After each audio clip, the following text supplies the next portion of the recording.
Hi everyone, hope you're well and happy Easter if you celebrated it. Today I want to start by talking about the full moon we've just had, the full moon in Libra on the 16th of April. That's my photo of it there on the left. And look at all the blobs. Can you see there's so many of them that they're overlapping, but these spheres of light, they don't always come up in pictures, but this just shows how strong the light is and how strong the energies are at the moment, particularly around that full moon. The sky was just saturated with them that night. So this shows there are strong energies out there. It shows these energies are really moving at the moment, and it's white light. So these are supportive energies. You know, it's still challenging times. So this proves to me that even more light is surrounding us at the moment. We are creating that light. We're adding to that light as light workers, and we can also tune into it to support us in what we're doing at the moment. So that's really amazing to see in that picture. So I had said that the full moon would have a rebalancing effect because the full moon was in Libra, the sign of the scales, and it definitely did do that. I think for me, the full moon felt very unbalanced, felt quite wobbly. I felt unsettled, brought up a lot of emotions, and a lot of anxious feelings went with it. And I think that's right, because I think when things in life are off center and out of balance, like they have been, you compensate and you adapt and you get used to it and you try and make it okay, even if it's not right for you, even if it never was. Wherever things are off center and you can't control it, you just make the best of it. And now that we're rebalancing, we've got used to things, even though they were wrong. It's not an easy process, and it can be painful and uncomfortable adjusting your mind and your body and your spirit back to the way things should be, where the change is happening. But I would say stick with that process, move through any feelings of discomfort where things have shifted, and just trust that it's for the better. And actually the discomfort is taking you back to where you should be and what's better for you, and just allow yourself time to get used to it.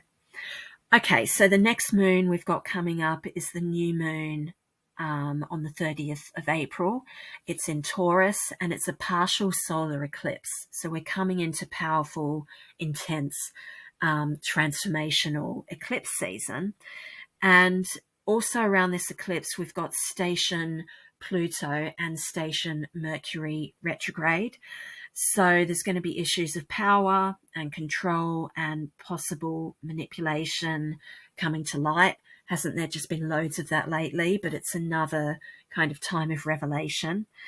And it's also a link to 6 months ago. So if something started in an area of your life in October or November last year, it will be really furthered by these eclipses.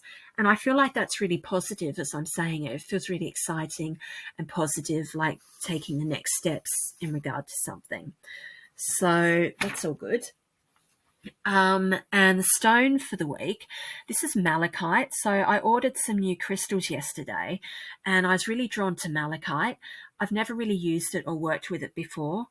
So I've looked up some information about it, and it's called the transformer. So it's not just about change, which can be small, but transformational change, which is always big. So I looked on a website called energymuse.com, and it said it helps bring awareness of and pinpoint areas of your life that no longer serve you, or where transformation can take place, and it helps guide you towards this. It also links to purification, which I've been talking about a lot lately. It's a purifying, purging stone for the spirit. It can cleanse body and soul. And interestingly, it also guards against radiation, electromagnetic pollution, and negative energies. So they may be particularly strong at the moment. I have talked about them a bit lately, and Malachite, as well as the black crystals, will help with that. So Malachite is saying it's time for change. It's time to turn over a new leaf. It's time to prune off all the weeds and the brambles and the thorns holding you back, and just focus on new growth, that green color. And green, as we know, also links to the heart chakra. So Malachite helps with all of this. It sounds like a really amazing crystal. So I'm looking forward to my Malachite coming. But you can tune in, as I always say, just by looking at the picture, tuning into the energies like that. Because everything is energy and everything is a frequency, and you can tune yourself to whatever frequency you need at that point in time. Okay, so then I went to the cards and I shuffled, and this doesn't happen very often, but it did happen today. No cards came out, and I never force them if no cards come out. But as I was shuffling, I did get some messages coming through from them. So, first one was about simplicity. It was saying, enjoy the simple things, take pleasure in the simple things, and that simplicity is often the key to happiness. And Edward de Bono wrote a book about that called Simplicity years ago, and I think it's an important message. Also, just a reminder that Mercury Retrograde station is coming on the 29th of April, and I also always find the stations more powerful than the retrograde itself. So if there's any loose ends you want to tie up before then, you might want to do it before the 29th. It's going to be an interesting time, like I said before, because we've got Mercury and Pluto station, and the eclipse window opening.